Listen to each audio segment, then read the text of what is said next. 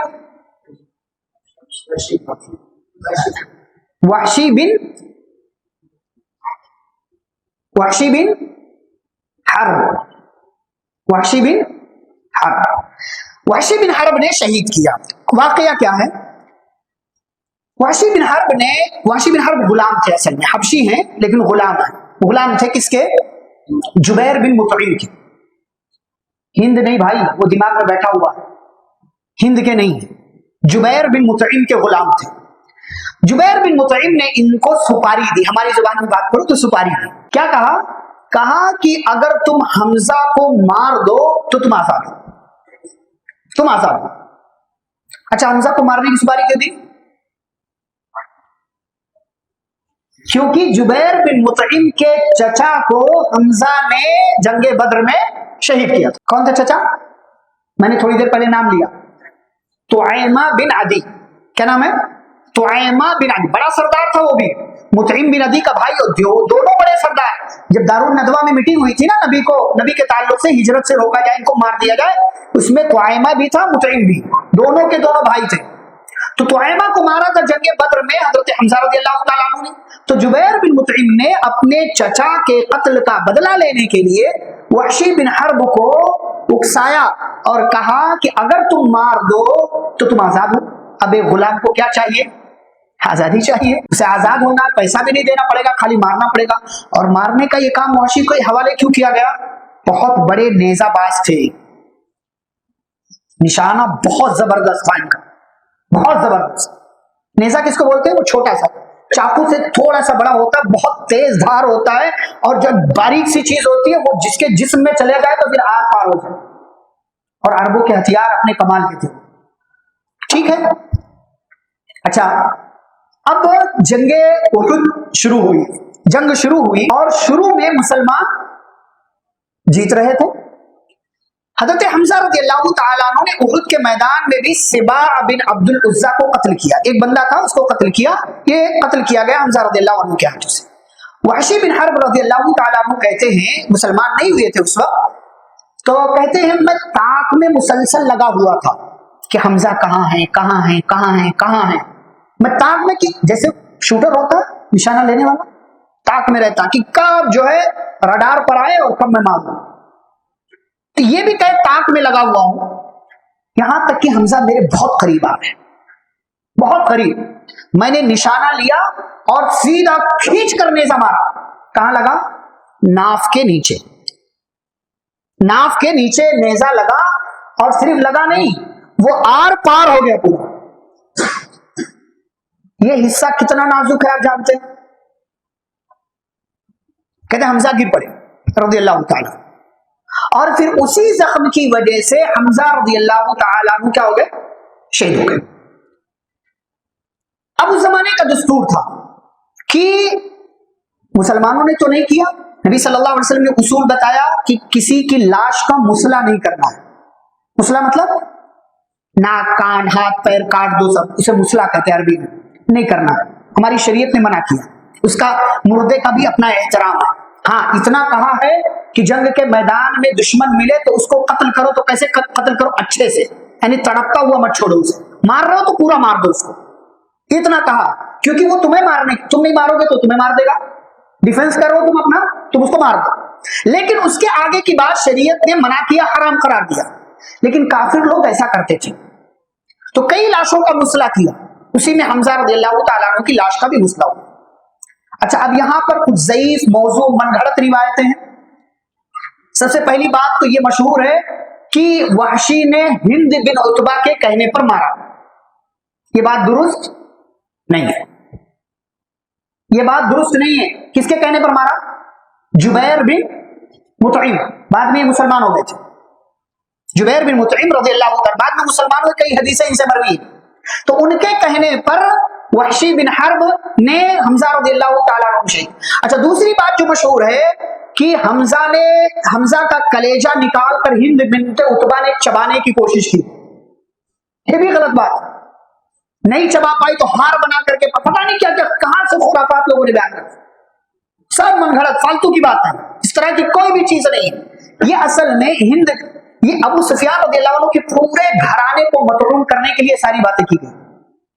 اچھا، ہند بنت عتبہ کون ہے؟ ابو سفیان کی بیوی۔ بیٹی کس کی ہے؟ بیٹی کس کی؟ عتبہ کی، جس کو جنگ بدر میں حضرت حمزہ رضی اللہ تعالیٰ عنہ نے مارا تھا۔ حضرت حمزہ نے شیبہ کو مارا تھا، اور جو ہے عتبہ جو مقابلے میں آیا تھا وہ علی رضی اللہ تعالیٰ، ولید کے مقابلے میں عبیدہ آئے تھے، ان تینوں نے مل کر کے مارا تھا۔ تو ہند بنت عتبہ کے حوالے سے یہ بات کر دی کہ چونکہ ان کے ابا کو ان لوگوں نے مارا تھا، اس لیے جو ہے قتل کا بدلہ لینے کے لیے ہند نے ایسی حرکت کی۔ جنگ کے میدان میں وہ آئی تھی بلا شبہ، کیونکہ ان کے شوہر ابو سفیان کافروں کی طرف سے کمانڈر تھے جنگ احد میں، وہ آئی تھی جنگ کے میدان میں، لیکن یہ والی حرکت جو ان کی طرف منسوب کی جاتی ہے یہ غلط ہے، یہ درست نہیں ہے۔ اچھا، اور آگے بڑھتے ہیں اس میں ہم حمزہ رضی اللہ تعالیٰ عنہ کو شہید کیا وحشی بن حرب رضی اللہ تعالیٰ عنہ نے۔ یہ بعد میں بھاگ کر کے طائف چلے گئے، مکہ فتح ہوا، طائف فتح ہوا، تو ان کو پتا چلا کہ یہ نبی ہیں، اور نبی جو ان سے معافی مانگتا اس کو معاف کر دیتے ہیں، یہ نبیوں کی خاصیت ہے۔ تو یہ بھی آئے، نبی صلی اللہ علیہ وسلم سے معافی مانگا، نبی صلی اللہ علیہ وسلم نے معاف کر دیا، اور پھر آپ جو ہے وحشی بن حرب ایمان لے آئے، مسلمان ہو گئے، صحابی ہو گئے۔ لیکن ایک گزارش کی نبی صلی اللہ علیہ وسلم، اب محبت دیکھیے، آپ میں نے کہا نا چاچا بھی ہیں، دو شریک بھائی بھی ہیں، اور بچپن کے ساتھی بھی ہیں، دوست بھی ہیں۔ تو پیارے نبی صلی اللہ علیہ وسلم نے گزارش کی، کہا تم وحشی ہو؟ کہا ہاں۔ تم نے حمزہ کو شہید کیا تھا؟ ہاں کیا تھا۔ ایک کام کر سکتے ہو کیا؟ کہا میرے سامنے مت آیا کرو۔ اب اس ایک جملے سے آپ تکلیف کا اندازہ لگائیے نبی صلی اللہ علیہ وسلم۔ حالانکہ اسلام اپنے سے پچھلے سارے گناہوں کو معاف کر دیتا ہے۔ وحشی بن حرب رضی اللہ تعالیٰ عنہ صحابی ہیں، بلا شبہ صحابی ہیں، ان کے مقام میں کوئی کمی نہیں۔ وہ زمانے جاہلیت کی کہہ لیجئے یا زمانے کفر کی غلطی ہے جو ان سے ہوئی، ایسے تو بہت سارے لوگ ہوئی، غلطی ہوئی سب سے، کتنے صحابہ سب پہلے کافر تھے یا جو ہے کفر کے دنیا میں زندگی میں جی رہے تھے، لیکن اسلام ان الاسلام یہدم ما کان قبلہ قل للذین کفروا ان ينتهوا یغفر لهم ما قد سلف، پچھلے سارے گناہ معاف کر دیتا ہے اسلام، اور ایمان لے آتا۔ تو وحشی بن حرب رضی اللہ تعالیٰ عنہ سے نبی صلی اللہ علیہ وسلم نے ایک گزارش کی، انہوں نے قبول بھی کر لیا، لیکن بہرحال اسے ایک ملاقات سے حضرت وحشی بن حرب رضی اللہ تعالیٰ عنہ کا صحابی ہونا ثابت ہے۔ اور نبی صلی اللہ علیہ وسلم کی وفات ہو گئی، ابو بکر رضی اللہ عنہ کا زمانہ آیا، مسلمہ کذاب نے نبوت کا دعویٰ کیا، اور جنگ یمامہ ہوئی، تو وحشی بن حرب رضی اللہ تعالیٰ عنہ اس جنگ میں شریک ہوئے، اور وہ نیزہ جو جس سے انہوں نے حمزہ رضی اللہ تعالیٰ عنہ پر حملہ کیا تھا آج بھی ان کے پاس تھا، اسی نیزے سے موقع پا کر کے تاک میں تھے، مسلمہ جو اپنے آپ کو نبی کہہ رہا تھا تاک کر حملہ کیا، وہ حملہ اس کے سینے میں ہوا، وہ نیزہ لگا، اور اس بار بھی وہ نیزہ اس کے جسم سے آر پار ہوا، اور مسلمہ کذاب قتل کر دیا گیا۔ اس کی ایک لوڈی نے وہی دیکھ کر کے اعلان کیا کہ امیر المومنین، یعنی وہ مسلمہ کذاب کو نبی مان رہی تھی، امیر المومنین کہہ رہی تھی، کہتی کہ مسلمہ امیر المومنین کو قتل کر دیا گیا۔ اس طریقے سے پھر بعد میں جنگ یمامہ مسلمانوں نے جیت لی اور کامیاب ہوئے، لیکن کفر کے دور میں وحشی بن حرب سے ایک بڑی غلطی ہوئی تھی، اسلام لانے کے بعد اس غلطی کی بھرپائی کی، اسلام کو نقصان پہنچانے والے ایک شخص، نبوت کا دعویٰ کرنے والے ایک شخص مسلمہ کذاب کو اسی نیزے سے قتل کیا جس سے حمزہ رضی اللہ تعالیٰ عنہ کو شہید کیا تھا۔ تو حضرت حمزہ رضی اللہ تعالیٰ عنہ اچھا جب انہیں شہید ہوئے، اب جنگ کا میدان ہے، لاشیں اکٹھا کی جا رہی ہیں، تو حضرت حمزہ رضی اللہ تعالیٰ عنہ کی لاش کٹی پٹی نظر آئی، تو پیارے نبی صلی اللہ علیہ وسلم نے زبیر بن عوام سے کہا کہ دیکھو حمزہ کی لاش پر صفیہ کی نظر نہ پڑے۔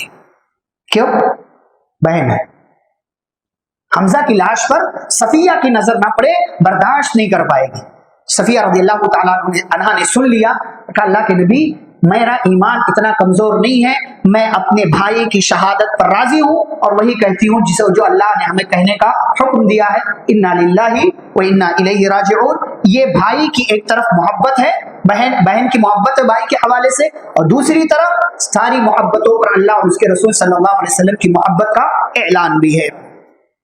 مناقب اور فضائل کیا ہیں اہل بیت میں سے؟ حضرت حمزہ رضی اللہ تعالیٰ عنہ نبی صلی اللہ علیہ وسلم سے دوہرا بلکہ 13 رشتہ ہے، اسد اللہ ہے، اللہ کے شیر ہے، سید الشہداء ہے، شہیدوں کے سردار ہے۔ اب ان کی شہادت کا تذکرہ میں نہیں کہہ رہا مجلس لگائی جائے، کوئی مجلس لگتی ہے؟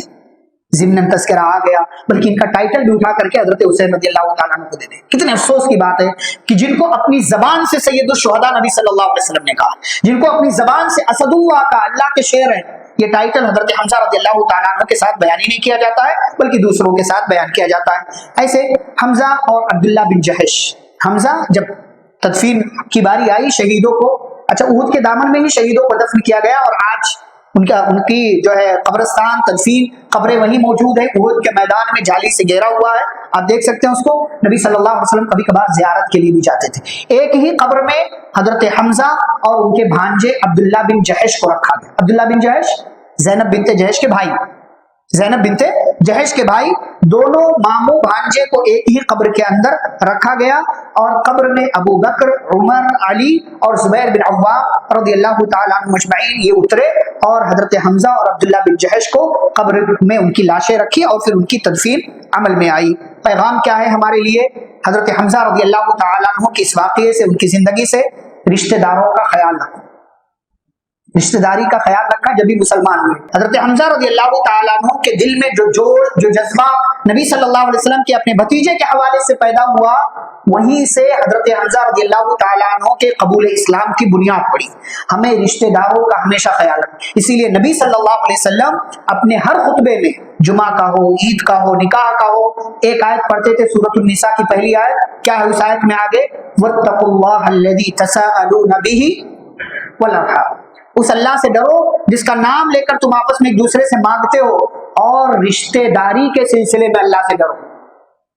رشتہ داری بڑی اہم ہے، اسے جوڑیے، جو جوڑتا ہے اللہ اس کو جوڑتا ہے، جو رشتہ داری توڑتا ہے اللہ اس کو توڑ کر رکھ دیتا ہے۔ اس لیے رشتہ داری ہمیشہ اور ہر صورت میں نبھانے کی کوشش کیجیے۔ اور ایک آخری بات، موقع ملے تو دین کے لیے قربان ہو جائیے، قربانی دیجیے۔